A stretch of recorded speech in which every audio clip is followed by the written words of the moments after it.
اب تیسرا کوٹ کر رہا ہوں، یا تیسرا، قادیانیوں نے اپیل کی تھی، قادیانیوں نے وفاقی شرعی عدالت میں، یہ جتنے میں بتا رہا ہوں فیصلے سب سرکاری طور پہ چھپے ہوئے ہیں، پی ایل ڈی میں، پی ایل جے میں، سپریم کورٹ، ہائی کورٹ، وفاقی شرعی عدالت کے تاریخی فیصلوں کے سرکاری ریکارڈ میں چھپے ہوئے ہیں، کتابوں میں بھی ہیں۔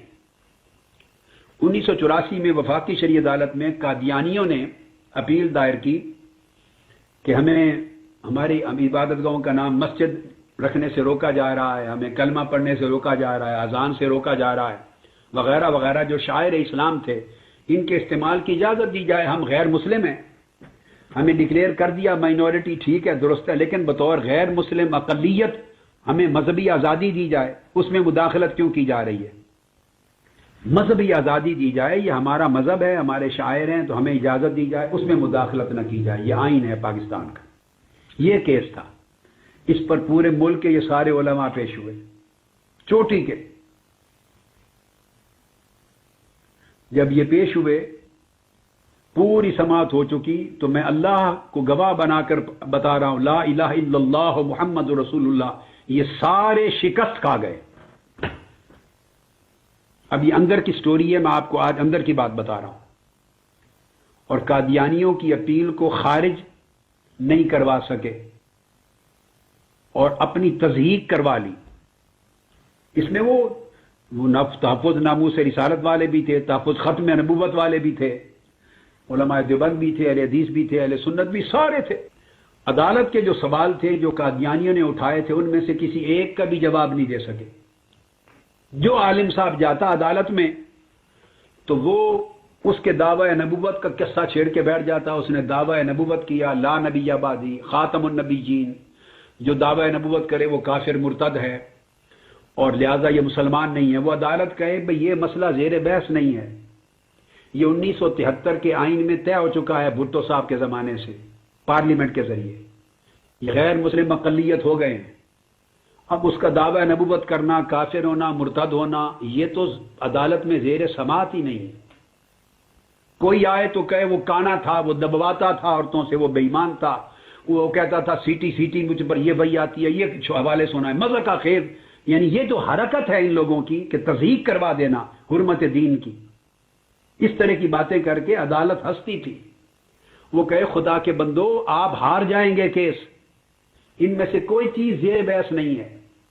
انہوں نے سمپل بات کی ہے، کہا کہ ہم غیر مسلم اقلیت ہیں، آئین نے ہمیں غیر مسلم ڈکلیئر کر دیا، ہم بطور نان مسلم مائنورٹی اپنی مذہبی آزادی مانگ رہے ہیں کہ ہمیں یہ ہمارا مذہب کہتا ہے، ہمیں اس کا اختیار ہونا چاہیے، اس کو مداخلت کیوں کرتے ہیں؟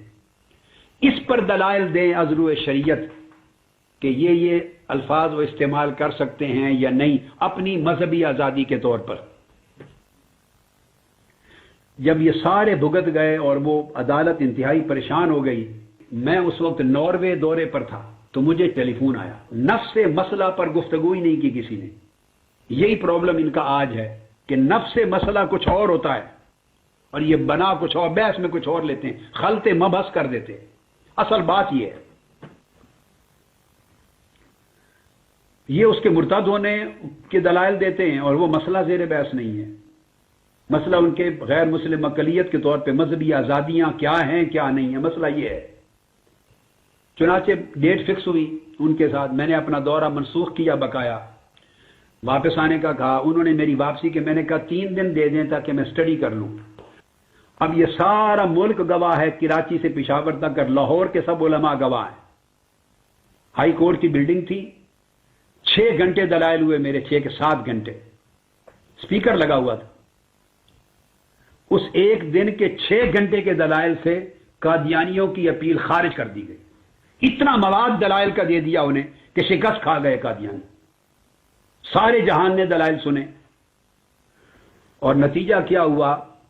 اللہ گواہ ہے کہ سب سے پہلا میرا ہاتھ چومنے والے شخص مولانا عبد الرحمان اشرفی تھے اس وقت، جنہوں نے اپنے کل علماء دیوبند اور اہل حدیث کی آنکھوں کے سامنے کھڑے ہو کے ہاتھ چومے۔ پھر مولانا منظور چنیوٹی نے، دوسرے مسلکوں کے لوگوں نے، پھر ہمارے اپنے علماء نے جو موجود تھے، اہل حدیثوں نے، انہوں نے جو کہ پہلی بار سنا تھا یہ واقعہ براہ راست زیادہ اجتماع علماء کا، تو پھر وہ بڑے نعرے لگاتے رہے۔ خیر الحمدللہ آقا علیہ السلام کی نوکری تھی، ہم تو ہمیشہ خدمت سگانہ کرتے رہے ہیں اپنے آقا کی، ایک ادنا کتے کے طور پہ حضور کی دین اور حضور کی حرمت و عزت کی حفاظت کے لیے لڑتے رہے۔ تو یہ عالم ہے ان کا، اور اس کے نتیجے میں وہ فیصلہ ہوا۔